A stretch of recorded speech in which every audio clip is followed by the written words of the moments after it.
काही दिवसांपूर्वी छत्रपती संभाजीनगरमध्ये एक खळबळजनक घटना घडली। एका बाल सुधारगृहातून 9 मुलींनी पलायन केलं। पोलिसांनी या मुलींना शोधलं आणि या मुलींना विचारलं की असं तुम्ही का केलं। त्यानंतर महिला आणि बाल समिती समोर या मुलींनी जी कबुली दिली आहे किंवा जो जबाब दिलाय तो अतिशय धक्कादायक आहे। काय म्हटलं या मुलींनी आपण पाहूया।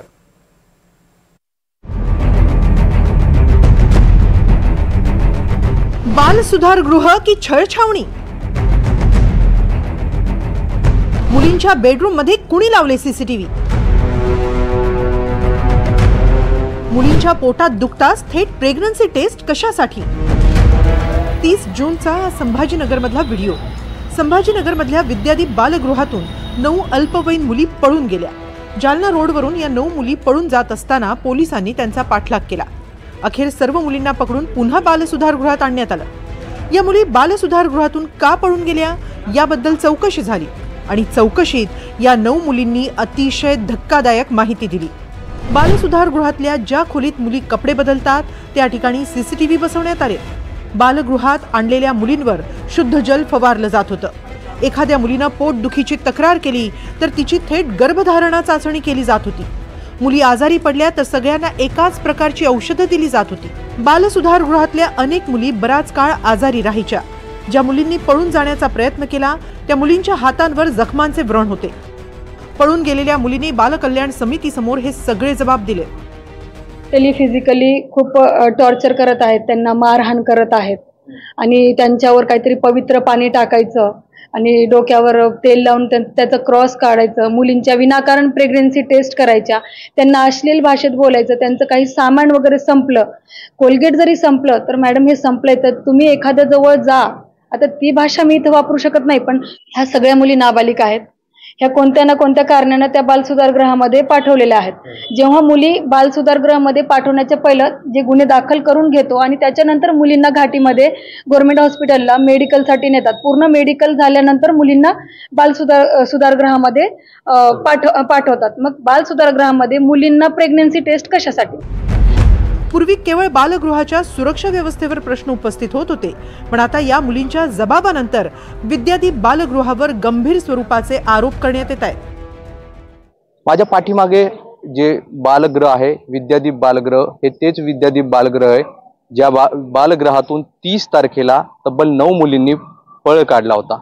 या मुलींनी हातावर काचेने जे आहे तर मारून घेतलं, त्यातून रक्तस्राव झाला आणि त्यानंतर या मुली या ठिकाणाहून पळाल्या थेट न्यायालयात आणि त्यानंतर तिथल्या एका वकील महिलेशी मोबाईल घेऊन त्यांनी सामाजिक कार्यकर्ता हर्ष ठाकूर यांना संपर्क साधला।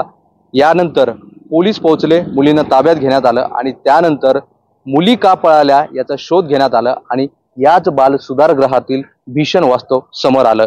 या मुलींवर ज्या पद्धतीने अमानवी अत्याचार होत होते त्यांच्यासोबत घडलेल्या सगळी घटनाक्रम त्यांनी जे आहे तर बाल कल्याण समिती समोर मांडलेली आहे, पोलिसांना जबाब दिलेला आहे त्यात देखील मांडलेली आहे आणि त्यामुळे जे आहे तर या सगळ्या मुलींनी जी कथा आपली सांगितली आहे ती अंगावर शहारे आणणार आहे। मुलींच्या जबाबाच्या आधारे आता संभाजीनगर पोलिसांनीही चौकशी सुरू केली आहे। माननीय पोलीस आयुक्त सर यांच्या आदेशानुसार 3 वरिष्ठ महिला पोलीस अधिकारी त्याच्यामध्ये विचारपूस किंवा चौकशी करत आहेत। ज्या मुली पळून गेल्या त्यांच्याकडे विचारपूस केलेली आहे, त्यांचे स्टेटमेंट नोंदवलेले आहेत। या व्यतिरिक्त त्या बालगृहामध्ये इतर ज्या आणखी 80 मुली होत्या त्यांच्याकडे सुद्धा विचारपूस सुरू आहे। संभाजीनगर मधल्या बालसुधारगृहातून मुली पळून गेल्याबद्दलचा मुद्दा अधिवेशनातही उपस्थित करण्यात आला। आता संबंधित संस्थेला कारणे दाखवा नोटीस बजावण्यात आली आहे। 30 तारखेला संभाजीनगरच्या छावणी येथील विद्यादीप बालगृहामध्ये एक अत्यंत गंभीर घटना घडली। 90 मुलींची कॅपॅसिटी असलेल्या या बालगृहामधून 9 अल्पवयीन मुली दुपारी पळाल्या आणि अस्वस्थता याच्यातली अशी आहे की या बालगृहामध्ये कॉमन बेडरूममध्ये या बालगृहाने सीसीटीव्ही कॅमेरे लावले आणि त्यातून अस्वस्थ होऊन या अल्पवयीन मुली पळाल्या। आणि त्याहीपेक्षा दुर्दैव सभापती महोदय असं आहे की या विद्यादीपच्या ज्या प्रतिनिधी आहे तिथल्या ज्या अधीक्षक आहेत सिस्टर अर्चना यांना आपल्या बाल कल्याण समितीने बोलावल्यानंतर त्याच्यावर त्या चकार शब्द बोलल्या नाही। सदर प्रकरणी संबंधित संस्थेस व बाल कल्याण समितीस कारणे दाखवा नोटीस बजावण्यात आलेली असून या प्रकरणी सविस्तर चौकशी करण्यासाठी उपायुक्त बालविकास यांच्या अध्यक्षतेखाली समिती गठीत करण्यात आलेली असून सदर समितीच्या अहवालानुसार बाल न्याय, मुलांची काळजी व संरक्षण अधिनियम 2015 व सुधारित अधिनियम 2021 तसेच महाराष्ट्र बाल न्याय नियम 2018 मधील तरतुदीनुसार संबंधित संस्था व बाल कल्याण समिती यांच्याबाबत आवश्यक ती कारवाई करण्यात येईल। या संपूर्ण प्रकरणाची तपासणी करण्यासाठी बालविकास उपायुक्तांच्या अध्यक्षतेखाली एक समिती नेमण्यात आली आहे। या समितीला एका आठवड्यात अहवाल सादर करण्याचे आदेश देण्यात आले। या 9 मुली पळून गेल्या म्हणून बालसुधारगृहात काय धंदे चालतात याचं वास्तव समोर आलं। राज्यात अशी अनेक बालसुधारगृह आहेत, त्या बालसुधारगृहांच्या बंद दाराआड काय सुरू असेल हे एक भयंकर गूढच आहे। आता संभाजीनगर बालसुधारगृहाच्या निमित्तानं सरकार राज्यातल्या बालसुधारगृहांचं ऑडिट करणार का हे पाहणं महत्त्वाचं आहे। मोहसिन शेख, NDTV मराठी, संभाजीनगर।